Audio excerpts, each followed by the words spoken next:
Welcome back to Hobbit Racing Park. We are excited. We are nearly race ready. And I promised a tour. But we'll call this tour version 1. There'll be more. The children have lots of ideas for scenery, and we've got a few more retaining walls to put up. But you certainly can see that we have pretty much got ourselves to a point where the track is in fantastic working order. Again, as a recap, this track was at Scott Culp's house, War Eagle River, and it was cut into 7 sections and subsequently rejoined here at my place. This is a standard grid table underneath it with notches cut in the 2x4s to interlock them.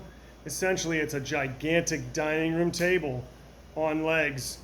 We've got 4x4 fur, 175-pound casters per, and you can get a view of all my junk underneath there, including all the Scalextric and AFX track, and God only knows what else is underneath there. In any event, so pretty much I tried to reconcile or resurrect everything on the top as it was. The only thing I did differently, just to try and pay it forward and keep doing some, some advancements of some things here, is I took the existing retaining wall and I put the checkered flag pattern on it. And then I made custom driver stations.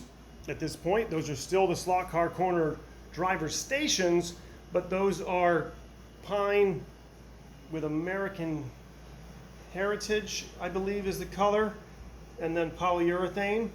And then every driver gets their, obviously a holster for their Professor Motor controller, and every driver gets their own lint roller. We use silicone tires. Quick Slicks are what I prefer, but there are other brands out there. And you need to clean your tires because the lint rollers get rid of the silicone. And so we have really gotten to the point where the track is starting to get rubbered in again. My daughters and I are racing NASCAR right now. It's pretty much some of their favorites. Rubbing is racing, so they like to make contact with each other every once in a while. So from the gantry, we have basically maintained virtually the same straightaway. We lost about a foot in all cross sections, east to west, basically. So the track is about 73 feet long, 74 feet long. And so we have this wonderful 5 compound radius built into one turn here, essentially. And then we have the new section sweeping our way under the bridge. Oh, and the first of our scenery additions. What do you often find under a bridge? Well, graffiti.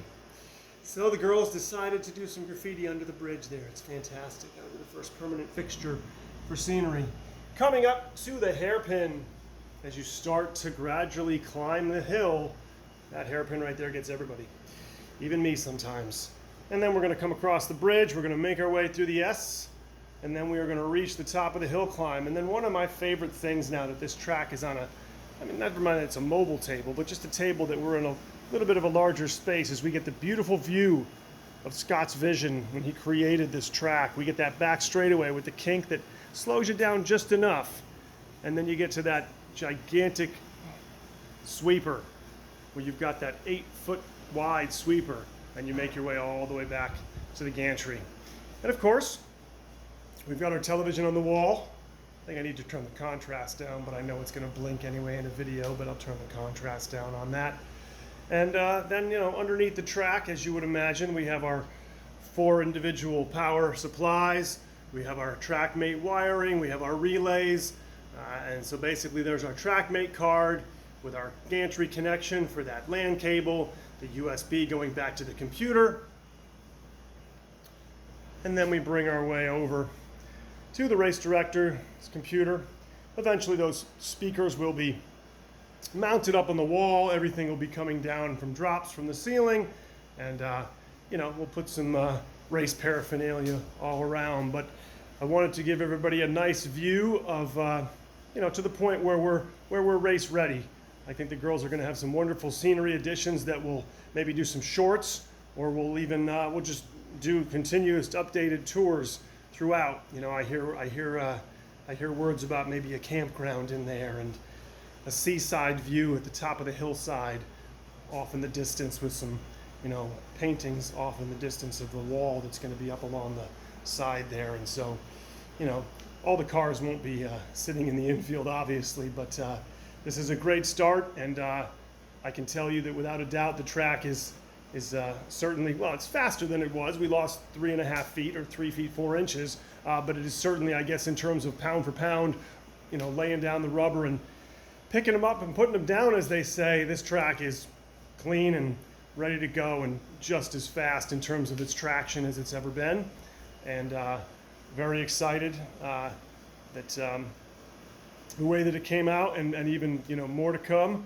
I think I have to get a couple more stools because I know a lot of people like to sit. So we'll get a couple more stools in here, and hopefully we'll get a race going very soon. And it's going to stay nice and cool in here, everybody. We got our air conditioner, 76 degrees, no problems in here right now. So it is Florida, but we're feeling pretty good in here right now. So until then, thanks for joining, and we're very, very excited.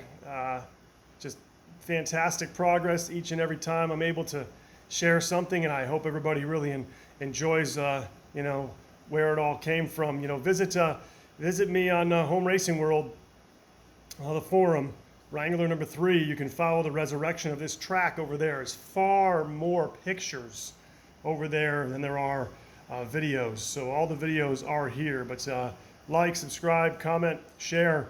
Until next time, from Hobbit Racing Park, thanks.